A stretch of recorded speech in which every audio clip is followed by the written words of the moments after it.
Hello everyone, welcome to Qtube study. दोस्तों, start कर रहे हैं रेलवे ग्रुप डी का प्रीवियस ईयर एमसीक्यू सीरीज, जिसमें हम ग्रुप डी के पिछले वर्ष में पूछे गए सारे जीके जीएस क्वेश्चंस को डिस्कस करेंगे।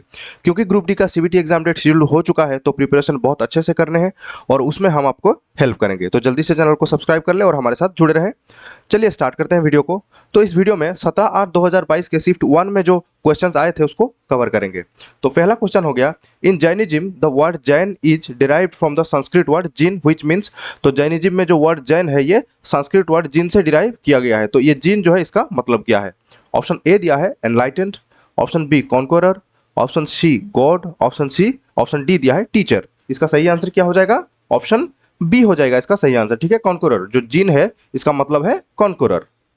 नेक्स्ट क्वेश्चन है, in 1930 there was a non-violent protest against the British monopoly on salt production. The protest was famous as, तो 1930 में जो सॉल्ट प्रोडक्शन के ऊपर ब्रिटिश का मोनोपोली था उसको अगेंस्ट में एक नॉन वायलेंट प्रोटेस्ट हुआ था। तो प्रोटेस्ट जो है किस नाम से फेमस है? ऑप्शन ए दिया है चंपारण सत्याग्रह, ऑप्शन बी स्वदेशी मूवमेंट, ऑप्शन सी दांडी मार्च, ऑप्शन डी दिया है खिलाफत मूवमेंट। इसका सही आंसर क्या हो जाएगा दोस्तों? ऑप्शन सी हो जाएगा इसका सही आंसर। दांडी मार्च है इसका नाम। ठीक है, ये जो है दांडी मार्च जो है कब हुआ था? 12 मार्च 1930 को हुआ था। ये हुआ था जो ब्रिटिश का मोनोपोली था सॉल्ट ये नमक प्रोडक्शन के ऊपर, उसको लेके उसके अगेंस्ट में नॉन वायलेंट प्रोटेस्ट किया गया था। नेक्स्ट है, who was the chairman of the planning commission at the time of the launch of first 5 year plan. तो जो फर्स्ट 5 ईयर प्लान जब लॉन्च हुआ था तो उस टाइम पे जो प्लानिंग कमीशन था उसका चेयरमैन कौन थे? ऑप्शन ए दिया है Mahatma Gandhi, option B Jawaharlal Nehru, option C B R Ambedkar, option D दिया है सरदार वल्लभ भाई पटेल। इसका सही आंसर हो जाएगा ऑप्शन बी। ठीक है, जवाहरलाल नेहरू उस टाइम पे जो है हमारा प्लानिंग कमीशन का चेयरमैन थे। तो ये जो फर्स्ट 5 ईयर प्लान था इसका ड्यूरेशन क्या हो जाएगा? इसको भी याद रखना है, 1951 से लेके 1956 तक, इसको भी याद रखना है। नेक्स्ट है, Chalo Loki festival is celebrated in which state of India. तो चालो लोकी जो फेस्टिवल है ये इंडिया के कौन से स्टेट में इसको सेलिब्रेट किया जाता है? Option A Bihar, option B Mizoram, option C Odisha, option D दिया है अरुणाचल प्रदेश। इसका सही आंसर हो जाएगा ऑप्शन डी। ठीक है, अरुणाचल प्रदेश में जो है ये चलो लोको फेस्टिवल जो है ये अरुणाचल प्रदेश में ये सेलिब्रेट किया जाता है। याद रखना, ये जो चलो लोको फेस्टिवल इसको अरुणाचल में कौन कौन लोग ये सेलिब्रेट करते हैं? नोक्टी ट्राइब। ठीक है, नोक्टी ट्राइब, इस ट्राइब को भी याद रखना है क्योंकि ये भी घुमा के ये क्वेश्चन पूछ सकता है कि मतलब ये चोलो लोको फेस्टिवल जो है ये कौन से ट्राइब के द्वारा सेलिब्रेट किया जाता है। नेक्स्ट है, Which of the following statement about longitude and latitude is not correct? याद रखना, नॉट करेक्ट पूछा है। ऑप्शन ए दिया है longitude and latitude never intersect each other, option B दिया है lines of latitude are parallel to each other, option C दिया है all longitude lines meets at poles, option D दिया है tropic of cancer is a line of latitude. इसका सही answer क्या हो जाएगा दोस्तों? ऑप्शन ए हो जाएगा इसका सही आंसर। यहाँ पे ए में क्या बोला है? Longitude and latitude never intersect each other, लेकिन ये जो स्टेटमेंट है ये गलत है, तो हमको पूछा है नॉट करेक्ट, तो ये हो जाएगा सही आंसर। क्योंकि यहाँ पे जब हमारा जो ग्लोब है वहाँ पे ये हो जाएंगे लॉन्गिट्यूड और ये हो जाएंगे लैटिट्यूड, तो ये इंटरसेक्ट करते हैं। ठीक है, 90 डिग्री में इंटरसेक्ट करते हैं, तो ये जो है स्टेटमेंट गलत दिया है, तो ये हो जाएगा हमारा आंसर। बाकी जो 3 ऑप्शन में दिया है वो सही है, सही स्टेटमेंट है लॉन्गिट्यूड और लैटिट्यूड के ऊपर। नेक्स्ट है, Periyar river flows in which state of India. तो पेरियर रिवर जो है ये इंडिया के कौन से स्टेट में है? ऑप्शन ए है Kerala, option B Maharashtra, option C Andhra Pradesh, option D है नॉन ऑफ दी अबव। इसका सही आंसर क्या हो जाएगा? ऑप्शन ए हो जाएगा इसका सही आंसर। पेरियर रिवर जो है ये केरल में है। ठीक है, केरल में ये फ्लो होता है। नेक्स्ट है, panchayat raj system was first implemented in which state. तो पंचायत राज सिस्टम जो है ये मतलब कौन से स्टेट में फर्स्ट इंप्लीमेंट किया गया था? ऑप्शन ए दिया है Gujarat, option B Rajasthan, option C Haryana, option D है उत्तराखंड। इसका सही आंसर क्या हो जाएगा? ऑप्शन बी हो जाएगा इसका सही आंसर। जो पंचायत राज सिस्टम जो है ये फर्स्ट राजस्थान में नागपुर डिस्ट्रिक्ट में ये इंप्लीमेंट हुआ था। याद रखना, नागपुर डिस्ट्रिक्ट में ये इंप्लीमेंट किया गया था। कब किया गया था? 2 अक्टूबर 1959 को। ठीक है, ये डेट भी याद रखना है। नेक्स्ट है, Which of the following emergencies is not a kind of national emergency discussed in the constitution of India. तो हमारा जो भारत का संविधान है, जो ऑप्शन में दिया है उनसे कौन सा इमरजेंसी जो है उसमें भारत के संविधान में उसको डिस्कस नहीं किया गया है? ऑप्शन ए दिया है public health emergency, option B national emergency, option C financial emergency, option D दिया है प्रेसिडेंट्स रूल। इसका सही आंसर हो जाएगा ऑप्शन ए, ठीक है। पब्लिक हेल्थ इमरजेंसी जो है इसको, इसका जो कोई भी जिक्र, ये हमारा जो भारत का संविधान में इसका कोई भी जिक्र नहीं है, ये हो जाएगा हमारा सही आंसर। बाकी जो हमारा 3 टाइप के जो इमरजेंसी है ये हो जाएंगे 3 emergency, national emergency, financial emergency और प्रेसिडेंट रूल्स। नेक्स्ट है demand curve in economics generally slopes. तो इकोनॉमी का जो डिमांड कर्व है ये, इसका स्लोप जो है कौन से डायरेक्शन में रहता है? ऑप्शन ए दिया है downward from left to right, option B upward from left to right, option C is a straight line, option D none of this. इसका सही आंसर क्या हो जाएगा दोस्तों? ऑप्शन ए हो जाएगा इसका सही आंसर, ठीक है। Downward from left to right, ये हो जाएगा सही आंसर। नेक्स्ट क्वेश्चन है which of the following mathematical formula is the correct representation of Ohm's law. तो ओम्स लॉ का जो है करेक्ट रिप्रेजेंटेशन इसमें से कौन सा मैथमेटिकल फॉर्मूला देता है? ऑप्शन ए है F equals M A, option B P equals V I, option C दिया है V equals I R, option D दिया है Q इक्वल्स आई टी। तो ये फिजिक्स का क्वेश्चन है, इसका सही आंसर क्या हो जाएगा दोस्तों? ऑप्शन सी हो जाएगा इसका सही आंसर। V इक्वल्स आर आई जो है ये ओम्स लॉ का फॉर्मूला है, यहाँ पे जहाँ पे कि R जो है ये रेजिस्टेंस है। नेक्स्ट है A conducting solenoid is used to magnetize a piece of soft iron. The conducting solenoid acts like a, तो जो conducting solenoid है तो वो मतलब कि कैसे एक्ट करता है? ऑप्शन ए दिया है ring magnet, option B bar magnet, option C horseshoe magnet, option D none of this. तो एक कंडक्टिंग सोलिनॉइड मतलब कि एक सोलिनॉइड में इलेक्ट्रिसिटी पास कराया गया और उसके बाद उसको हेल्प मतलब कि उसके मदद से एक सॉफ्ट आयरन को मैग्नेटाइज किया गया। तो यहाँ पे जो कंडक्टिंग सोलिनॉइड है ये कैसे एक्ट किया है, मतलब कि इसका जो स्वभाव है कैसा रहा है? तो कंडक्टिंग सोलिनॉइड, याद रखना जब सोलिनॉइड में इलेक्ट्रिसिटी पास किया जाता है तो वो एक मैग्नेट की तरह बिहेव करता है। कौन से टाइप का मैग्नेट? यहाँ पे आंसर हो जाएगा बार मैग्नेट, ठीक है। वो सोलिनॉइड जो है जब करंट इलेक्ट्रिसिटी पास किया जाता है तो एक बार मैग्नेट की तरह बिहेव करता है, ये हो जाएगा सही आंसर। नेक्स्ट है if an incident ray of light passes through the center of curvature of a concave mirror, then the angle between the incident ray and the reflected ray is equal to। तो जब ये एक incident ray concave mirror के curvature से पास करता है तो उसका जो इंसिडेंट रे और रिफ्लेक्टेड रे जो है इसका उसके बीच का एंगल कितना रहता है? ऑप्शन ए है 45 degree, option B 90 degree, option C 0 degree, option D दिया है 120 डिग्री। सही आंसर इसका क्या हो जाएगा दोस्तों? ऑप्शन सी हो जाएगा इसका सही आंसर, ठीक है। यहां पे हो जाएगा आंसर 0 डिग्री। नेक्स्ट क्वेश्चन है the filament of a bulb is made very thin and long to obtain. तो बल्ब का जो फिलामेंट होता है उसको बहुत ही थिन और लॉन्ग बनाया जाता है, किसके लिए, क्यों बनाया जाता है? ऑप्शन ए दिया है high resistance, option B low resistance, option C high conductivity, option D high durability. सही आंसर इसका क्या हो जाएगा? ऑप्शन ए हो जाएगा इसका सही आंसर, ठीक है। हाई रेजिस्टेंस, फिलामेंट का जो बल्ब का जो फिलामेंट होता है उसको थिन और लॉन्ग क्यों बनाया जाता है? ताकि उसको उसमें हम ज़्यादा रेजिस्टेंस हमको मिल सके। नेक्स्ट है a chemical compound x is prepared by heating gypsum. तो जिप्सम को हीटिंग करके एक केमिकल कंपाउंड हमको मिला जिसका नाम है एक्स। तो it is a white powder and is use as a fire retardant. तो एक्स जो है एक व्हाइट पाउडर है जिसको हम फायर रिटार्डेंट के हिसाब से यूज करते हैं। तो जो कंपाउंड एक्स है जो कि जिप्सम को हीटिंग करने से मिला है तो वो कौन सा कंपाउंड है? ऑप्शन ए में दिया है calcium sulphate, option B plaster of Paris, option C दिया है कैल्शियम सिलिकेट, ऑप्शन डी दिया है water.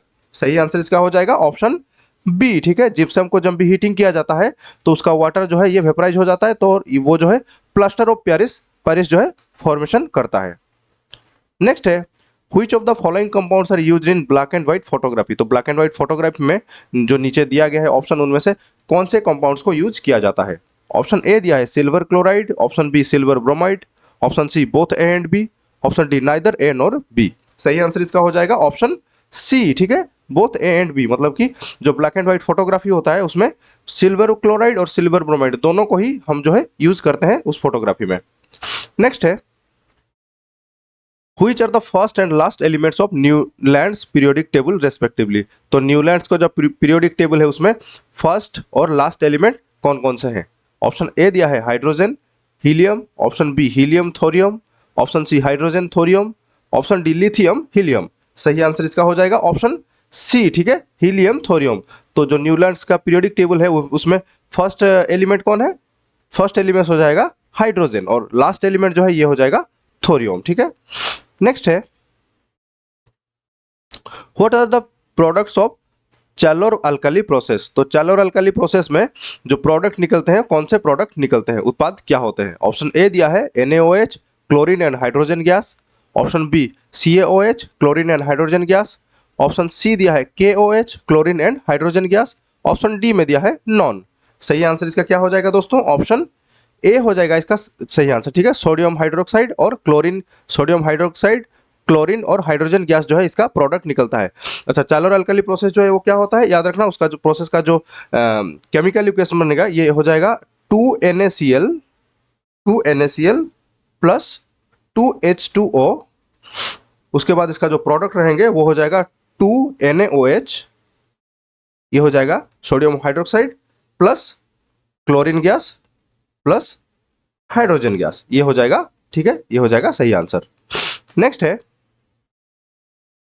HIV that causes AIDS is a type of retrovirus grouped under। तो HIV जो है ये एड्स का जो डिजीज कराने वाला HIV वायरस जो होता है उसको रेट्रोवायरस के ग्रुप में इसको इंक्लूड किया गया था। तो रेट्रोवायरस का जो टाइप होता है, कौन से रेट्रोवायरस का भी कौन से जो सब ग्रुप में इसको इंक्लूड किया गया है? ऑप्शन ए है lentivirus, option B oncovirus, option C spuma virus, option D none of the above. सही आंसर इसका क्या हो जाएगा दोस्तों? ऑप्शन ए हो जाएगा इसका सही आंसर। याद रखना HIV जो है ये एक लेंटीवायरस में आता है। नेक्स्ट है which of the following micro organism help in keeping the environment clean? तो नीचे जो ऑप्शन में दिया गया है उसमें से कौन से माइक्रो ऑर्गेनिज्म जो है ये एनवायरनमेंट को, हमारा जो पर्यावरण को स्वच्छ रखने में ये हेल्प करता है? ऑप्शन ए दिया है bacteria and virus, option B virus and fungi, option C bacteria and fungi, option D दिया है प्लांट्स एंड एल्गी। सही आंसर इसका हो जाएगा ऑप्शन ऑप्शन सी हो जाएगा इसका सही आंसर। ठीक है, बैक्टीरिया एंड फंगी हो जाएगा इसका सही आंसर, क्योंकि वायरस जो है ये तो एनवायरनमेंट को क्लीन नहीं करता है, इसमें भी ऑप्शन में भी वायरस है, और यहाँ पे जो प्लांट है ये एक माइक्रो ऑर्गेनिज्म नहीं है, तो ये ऑप्शन सी ही हो जाएगा हमारा सही आंसर। नेक्स्ट है during respiration which element is required for the conversion of pyruvate into carbon dioxide and water and energy? तो रेस्पिरेशन के टाइम में हमको कौन सा एलिमेंट हमारा सेल को ज़रूरत होता है उसको पायरुवेट से कार्बन डाइऑक्साइड, वाटर और एनर्जी प्रोड्यूस करने के लिए? ऑप्शन ए दिया है hydrogen, option B nitrogen, option C carbon, option D oxygen. इसका सही आंसर हो जाएगा ऑप्शन डी। ठीक है, ऑक्सीजन की मदद से जो है रेस्पिरेशन का टाइम में ऑक्सीजन जो है ये हेल्प करता है पायरुवेट से कार्बन डाइऑक्साइड, वाटर और एनर्जी प्रोड्यूस करने के लिए। नेक्स्ट है drugs and poisons are detoxified by ACR in which internal organ of vertebrates? तो वर्टिब्रेट्स जो होते हैं उनके कौन से इंटरनल ऑर्गन में जो है ACR रहता है जो ड्रग्स या फिर हम जो पॉइजन जो होता है उसको डिटॉक्सिफाई करने में मदद करता है? ऑप्शन ए है liver, option B stomach, option C lungs, option D gall bladder. सही आंसर इसका हो जाएगा ऑप्शन ए हो जाएगा इसका सही आंसर। ठीक है, जो ACR जो है ये लीवर में होता है। ACR मतलब क्या? स्मूथ एंडोप्लाज्मिक रेटिकुलम, याद रखना स्मूथ एंडोप्लाज्मिक रेटिकुलम। ठीक है, ये ACR जो है ये लीवर में होता है। जब कोई भी ड्रग्स या फिर पॉइजन जब ये कोई कंज्यूम करता है तो उसको डिटॉक्सिफाई करने में ये मदद करता है। नेक्स्ट क्वेश्चन है which part in the respiratory system prevents the airway from collapsing? तो रेस्पिरेटरी सिस्टम का कौन सा पार्ट जो है एयरवे को कोलैप्स करने से प्रिवेंट करता है? ऑप्शन ए दिया है bronchi, option B trachea, option C rings of cartilage, option D oesophagus. सही आंसर इसका हो जाएगा ऑप्शन सी। ठीक है, रिंग्स ऑफ कार्टिलेज जो है ये एयरवे को ओपन रखने में इस हमको मदद करता है, उसको कोलैप्स करने से रोकता है। नेक्स्ट है the process of sipping water into the ground is called. तो मिट्टी के ऊपर से पानी जो है ग्राउंड के नीचे जो ये जाता है उस प्रोसेस को क्या कहा जाता है? जो ग्राउंड में ये फिल्टर होके हमारा ग्राउंड वाटर में नीचे जाता है उसको क्या कहा जाता है? ऑप्शन ए दिया है filtration, option B transpiration, option C respiration, option D दिया है इनफिल्ट्रेशन। सही आंसर इसका क्या हो जाएगा दोस्तों? ऑप्शन डी हो जाएगा इसका सही आंसर। याद रखना फिल्ट्रेशन इस यहाँ पे आंसर नहीं देना है, ये हो जाएगा हमारा सही आंसर। इनफिल्ट्रेशन उस प्रोसेस को कहा जाता है। नेक्स्ट है in photosynthesis for every single glucose molecule produced how many water and carbon dioxide molecules participate in the process? तो photosynthesis में एक सिंगल ग्लूकोज मॉलिक्यूल्स जो है बनने के लिए, प्रोड्यूस होने के लिए कितने वाटर मॉलिक्यूल और कितने कार्बन डाइऑक्साइड मॉलिक्यूल जो है उस प्रोसेस में पार्टिसिपेट करते हैं। ऑप्शन ए दिया है 12 water and 6 carbon dioxide, option B 6 water and 6 carbon dioxide, option C दिया है 12 water and 12 carbon dioxide, option D none of the above. सही आंसर इसका हो जाएगा ऑप्शन बी। ठीक है, उस प्रोसेस में जो है 6 वाटर मॉलिक्यूल और 6 कार्बन डाइऑक्साइड मॉलिक्यूल जो है पार्टिसिपेट करते हैं एक सिंगल ग्लूकोज मॉलिक्यूल प्रोड्यूस करने के लिए। लास्ट क्वेश्चन है दोस्तों, fuse wire is made up of alloy of which. तो जो फ्यूज वायर जो होता है वो किस किस धातु के मिश्र से बनता है। ऑप्शन ए दिया है tin and lead, option B tin and aluminium, option C copper and aluminium, option D दिया है लीड एंड गोल्ड। सही आंसर इसका क्या हो जाएगा दोस्तों, ऑप्शन ए हो जाएगा इसका सही आंसर। टीन, टीन एसएन और लेड जो पीबी जो होता है ये दोनों के मिश्रण से जो है फ्यूज वायर का एलॉय बनता है। ठीक है, तो देख सकते हैं किस टाइप के क्वेश्चंस आए थे प्रीवियस ईयर में, जो ये इस शिफ्ट में जो ग्रुप डी का एग्जाम हुआ था। तो उसी हिसाब से आपको नेक्स्ट जो आपका ग्रुप एग्जाम मतलब कि अपकमिंग एग्जाम है उसके लिए प्रिपरेशन करना है, आपको एकदम स्ट्रॉन्ग प्रिपरेशन बना के रखना है आपके लिए। ऐसे ही हम कंटिन्यू करेंगे ग्रुप डी के जितने भी सारे प्रीवियस ईयर क्वेश्चंस हैं उसको ऐसे ही मतलब कि शिफ्ट वाइज और डेट वाइज उसको कवर करते जाएंगे। हमारे साथ जुड़े रहें, और अगर वीडियो अच्छा लगा हो आपके लिए तो हेल्पफुल हुआ हो तो फिर इसको लाइक करें, शेयर करें और प्लीज़ सब्सक्राइब करें यूट्यूब स्टडी को। Thank you for watching the video.